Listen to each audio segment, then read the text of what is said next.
బృహదీశ్వర ఆలయం నిర్మించి 2010 సంవత్సరం నాటికి 1000 సంవత్సరాలు పూర్తి చేసుకుంది.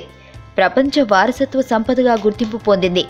ఈ ఆలయంలో 216 అడుగుల ఎత్తైన విమానం, 81,000 కేజీల ఏకశిలా కలశం 200 అడుగుల పైన ఉంచారు. 20,000 కేజీల బరువు, 13 అడుగుల ఎత్తు, 16 అడుగుల పొడవు ఏకశిలా నందీశ్వరుడు, 12 అడుగుల శివలింగం ఈ బృహదీశ్వర ఆలయ ప్రత్యేకతలు. తంజావూరు బృహదీశ్వర ఆలయం. నేను మొదటిసారి శ్రీరంగం వెళ్ళినప్పుడు తంజావూరు వెళ్లాను. శ్రీరంగం నుంచి 50 కిలోమీటర్ల దూరంలో తంజావూరు ఉంది. శ్రీరంగం నుంచి డైరెక్ట్ బస్సులు లేవు. శ్రీరంగానికి దగ్గరలో తిరుచారపల్లి ఉంది. అక్కడి నుంచి తంజావూరు బస్సులో బయలుదేరాను. అక్కడున్న వారికి బృహదీశ్వరాలయం అంటే అర్థం కావటం లేదు. బిగ్ టెంపుల్ కా అని అడిగితే అవును అని అన్నాను. తిరిగి లోకల్ బస్సులో ప్రయాణం చేసి బిగ్ టెంపుల్ దగ్గరకు చేరుకున్నాను. తమిళనాడులో బస్సు టికెట్స్ తక్కువగా ఉంటాయి.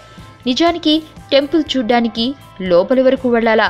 ఎంట్రన్స్ గేట్ దగ్గరే చూస్తూ ఉండిపోయాను. అప్పుడు అర్థమైంది నాకు బిగ్ టెంపుల్ అని ఎందుకు అన్నారో. ఈ ఆలయంలో ప్రతిదీ పెద్దదే. ఎంట్రన్స్ టికెట్ ఏమీ లేదు, కానీ మన బ్యాగ్ పెట్టుకోవడానికి 10 రూపాయలు, చెప్పులకు 2 రూపాయలు వసూలు చేశారు. కెమెరా ఛార్జ్ మాత్రం లేదు. తమిళనాడులోని కొన్ని దేవాలయాలలో ఫొటోస్ తీసుకోవడానికి 50 రూపాయలు ఛార్జ్ చేస్తారు. వీడియో కూడా తీసుకోవచ్చు, కాకపోతే కాస్త ఎక్కువ కట్టాలి. ఈ ఆలయాన్ని రాజరాజ చోళ, మధ్యయుగ చోళరాజు 11వ శతాబ్దంలో నిర్మించారు. సునామీ వచ్చినప్పుడు కూడా ఈ ఆలయంలో ఎటువంటి కదలికలు రాలేదు. ఈ ఆలయంలో ఎన్నో ఆశ్చర్యపరిచే నిర్మాణాలున్నాయి. 1000 సంవత్సరాల క్రితం ఇవన్నీ వారికి ఎలా సాధ్యమైందో మన ఊహకు అంతు చిక్కదు.